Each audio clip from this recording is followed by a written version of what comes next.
How did one woman's courage turn the tide of war and send a mighty general running for his life?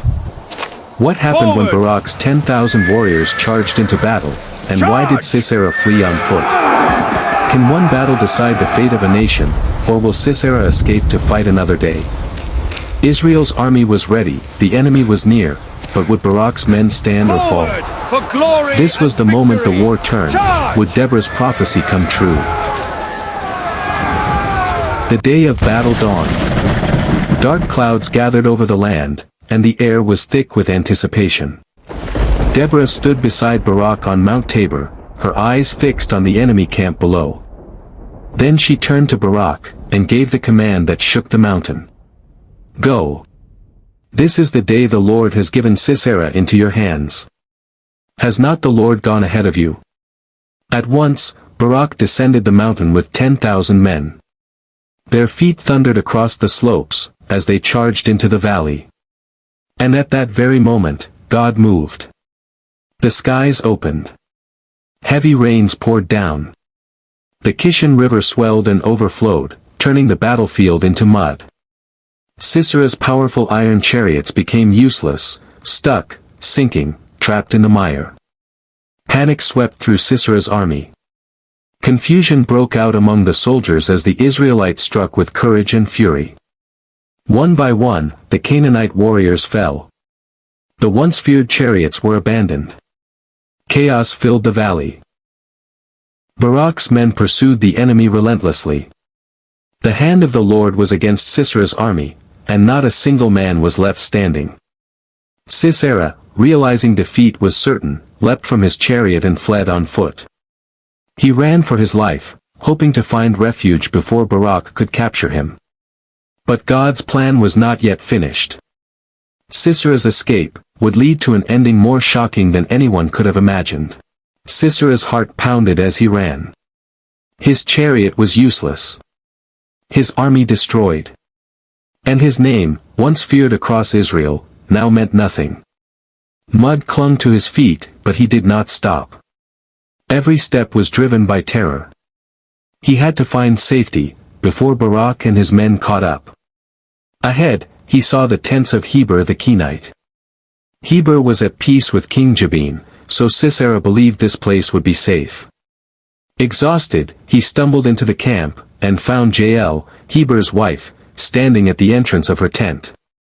Jael greeted him calmly, hiding any fear or surprise she felt. "Come, my lord," she said softly. "Come into my tent. Do not be afraid." Her words were kind, and Sisera's heart eased. He entered the tent, sinking to the ground in exhaustion. "Give me a little water to drink," he pleaded. Instead of water, Jael gave him milk, warm and comforting, and covered him with a blanket. Sisera felt secure, almost as if he were in his own home. "Stand in the doorway," he instructed weakly. "If anyone comes and asks if a man is here, say no." Then, with his belly full and his body weary, Sisera's eyes grew heavy. He lay down, and soon fell into a deep, unguarded sleep, unaware that his final moment on earth was drawing near. Silence filled the tent as Sisera slept, his breathing heavy and slow. Outside, the sounds of battle had faded. Jael stood over him, her mind racing. She knew who he was, the cruel commander who had oppressed Israel for 20 long years. And she knew, this moment was no accident. Jael made her decision. She moved quietly, taking in her hand a wooden tent peg, and a hammer. These were the tools of an ordinary nomadic woman, but in her hands, they became weapons of destiny. Step by silent step, she approached Sisera where he lay. His body was still, his guard completely down. With a steady hand and fearless heart, Jael placed the peg against his temple. Then, with one powerful strike, she drove it through his head, into the ground. Sisera did not rise again. The man who had terrorized Israel, was dead, not by the sword of Barak, but by the courage of a woman. Jael stood back, her breath heavy, her heart racing. She had just fulfilled Deborah's prophecy. Sisera would fall into the hands of a woman. Moments later, the sound of approaching footsteps reached her ears. Barak and his men were drawing near, searching for Sisera. Jael stepped outside the tent, calm and composed, ready to deliver the news that the battle was truly over. Barak arrived at the camp, his men close behind him. His face was stern, his eyes scanning the ground for tracks. He had pursued Sisera with relentless determination, and now he was only moments away from finding him. Jael stepped out of her tent as Barak approached. Her expression was calm, almost serene. "Come," she said, her voice steady. "I will show you the man you are looking for." Barak followed her inside. The sight before him was unlike anything he expected. There lay Sisera, the mighty commander of Canaan's army, stretched lifeless on the ground. The tent peg was still driven through his temple. For a moment, silence filled the tent. Barak stood frozen, staring at the fallen enemy, the man he had been ready to face in battle. The victory had been won, but not by his sword. Deborah's prophecy echoed in his mind. The Lord will deliver Sisera into the hands of a woman. Barak's heart swelled with both relief and awe. God had indeed fought for Israel. The enemy who had terrorized them for 20 long years, was finally gone. News of Sisera's death spread quickly. Israel rejoiced. Hope began to rise in their hearts again. This was more than just the death of a man.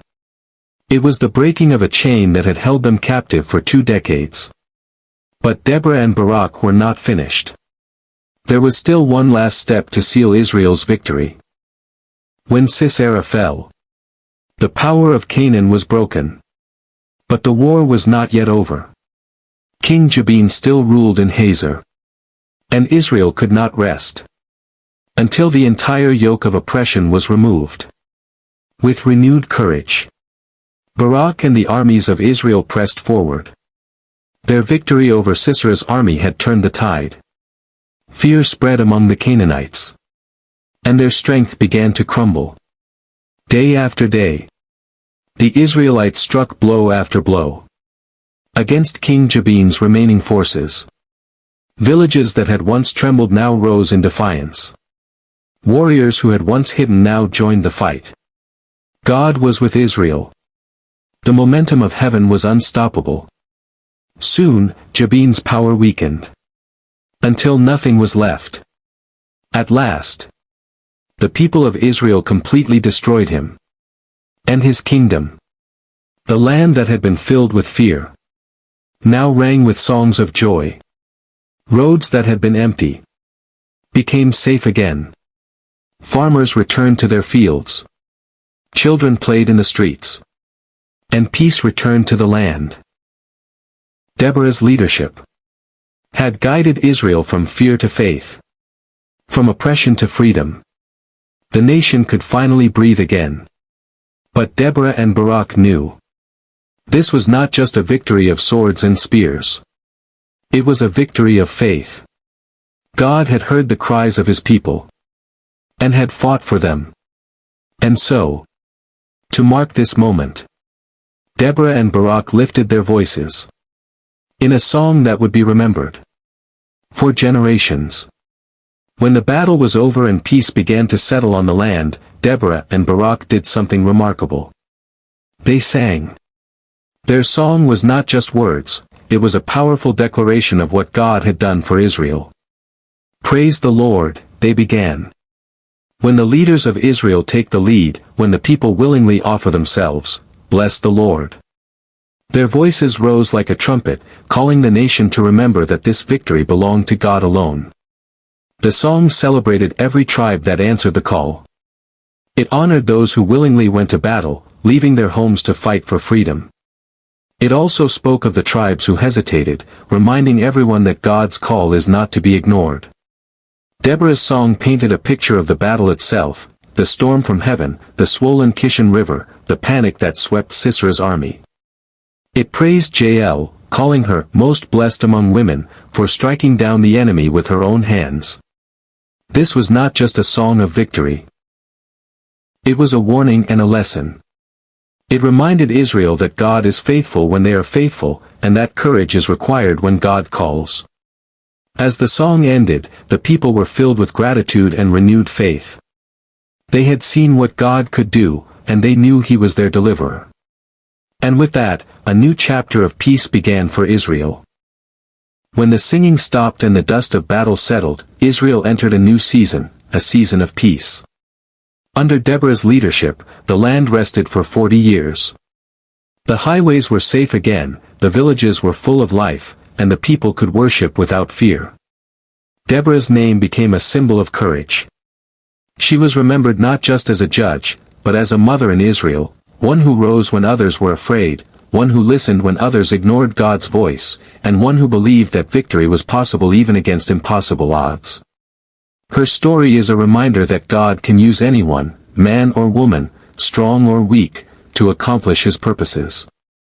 All He needs is someone willing to listen and obey. Deborah's legacy still speaks today. She teaches us that leadership is not about position but about faithfulness. She shows that true courage is trusting God even when the enemy seems stronger. And now, her story asks you a question.